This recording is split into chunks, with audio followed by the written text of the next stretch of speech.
Appropriation 2010-11 Supplementary Estimates Bill and the Imprest Supply first for 2011-12 Bill be now read a second time. The Honourable Bill. Mr Speaker. Mr Speaker, these pieces of legislation are just further steps in the ongoing supply from Parliament to the Government, consistent with the budget that this Government passed, or that passed through this House in the last couple of months. And Mr Speaker, I think we're at a stage of recovery where, without overstating it, there is some confidence that the events of last year won't be repeated, and by that I mean both the unexpected natural disasters but also the growth that started in early 2010 and faded somewhat over the second half of the year, that those events won't be repeated. It does us some good, I think, Mr Speaker, to keep in mind the factors that are positive for the growth of the economy over the next 2 or 3 years. And by the growth of the economy, I mean in pretty straightforward terms, the prospects that people who don't have a job will be able to get one, that people who do have a job will be able to get a pay rise, and the sense that the country is going to be better off. Some of those positive features, Mr Speaker, include the lowest interest rates in 45 years. It has been the expressed goal of the Government to do what it can to keep interest rates lower for longer, on the basis that that will assist with the recovery of the economy, that it will mean less pressure on the Reserve Bank to raise interest rates, with an indirect flow through to an even higher exchange rate. A second positive factor, Mr Speaker, is the strong export prices that the country is enjoying. There is no doubt that there appear to be more people willing to pay more for more of our products than at any time in the last, probably in the last generation. New Zealand finds itself hooked to the China-Australia train.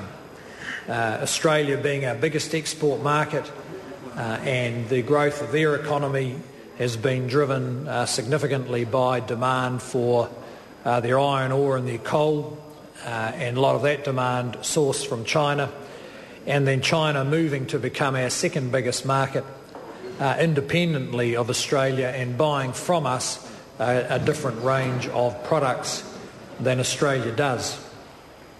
And Mr Speaker, it looks as if there is reason to believe that those prices could stay at reasonably high levels. It would be a surprise to anyone, I think, if commodity prices stayed at their current very high levels. Equally, I think it would be a surprise if they returned rapidly to the levels of 2 or 3 years ago. So stronger export prices are going to assist the ongoing growth of the economy. Another favourable factor, Mr Speaker, is the policies the Government has followed over the last 3 budgets, which lay down the platform for stronger economic growth.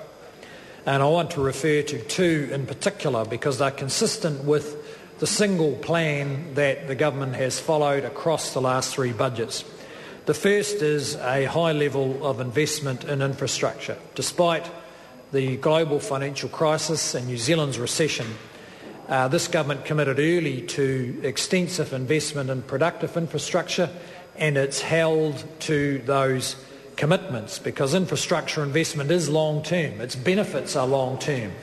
In the short term, that program has helped deliver thousands of jobs to New Zealanders, particularly in the construction sector, which has fared very badly otherwise through this recession. In fact, the government order book has been something like 80 to 90% of non-residential construction in New Zealand over the last 2 or 3 years.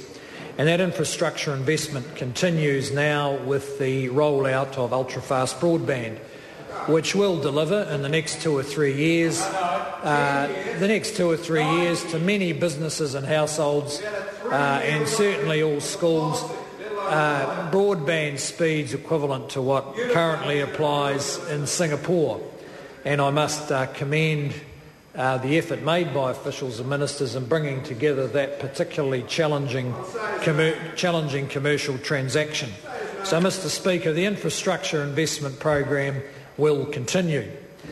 The other longer-term change the government's made, which I want to mention, is the changes the government has made to the tax system. We have followed some pretty simple principles here. Things that aren't so good for the economy are taxed more. Things that are good for the economy are taxed less. So we put up the taxes on consumption, the taxes on, or the effective tax rate on investment property, and at the same time have closed a number of loopholes in the tax system, particularly as applying to banks and companies. And alongside that, we have dropped income tax rates, tax on savings vehicles, and the company tax rate. There have been some ill-informed media commentary that the tax changes, quote, haven't worked. Well, the last step in them was only implemented on the 1st of April this year, which, as I recall, it is really only 10 or 12 weeks ago. It's unlikely that a change designed to bring about a shift in the incentives in the economy with benefits over 5 to 7 years is going to have some dramatic impact in just a matter of months. So, Mr. Speaker, we're now in a situation where we have a sound tax system where 73% of New Zealanders have a top marginal tax rate now, or top statutory tax rate of 17.5 cents. So the incentive for anyone, including people who are on lower incomes, to work another hour or save another dollar are simply better than they were. And those tax changes are consistent with the general thrust for the government rebalancing the economy. So, Mr. Speaker, those are a number of positive factors, and there are others. There are, of course, some headwinds, and I just want to refer to the challenges to economic recovery, because some are shorter term and some are longer term. In the shorter term category, I would put the headwind of the exchange rate.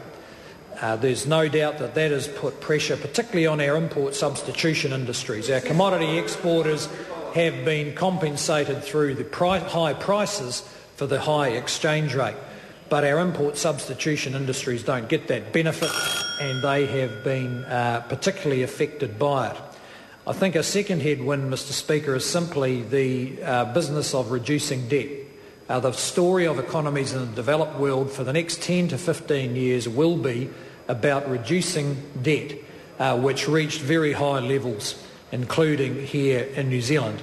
That is going to make people cautious. We're not going to see the traditional burst of credit growth or spurt in the housing market to pick up this economy.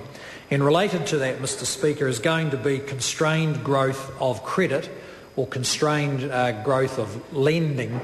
If we look back over New Zealand over the last 20 years, we will see that lending or borrowing, depending however you want to call it, borrowing in New Zealand has grown significantly faster than the economy through most of the last 20 years. The world is now sending us a message that can't continue. And it's going to be quite a challenge, because from here on we will have to earn our higher incomes and greater wealth. We won't be able to borrow it from the world. And borrowing has been a significant source of growth in wealth and incomes, in particular over the last decade. Mr. Speaker, having listened to the budget debate and toured the country through the time of the budget, I am impressed with the resilience that many New Zealanders have shown, pointed out by Gail Kelly, the Chief Executive of Westpac, last week here in Wellington, where she contrasted the positive and resilient attitude of New Zealand to the economic challenges to the somewhat less positive attitudes that are now prevalent in Australia. And I would expect over the next few years we will begin to close some of that gap. The question is that the motion be agreed to. Speaker.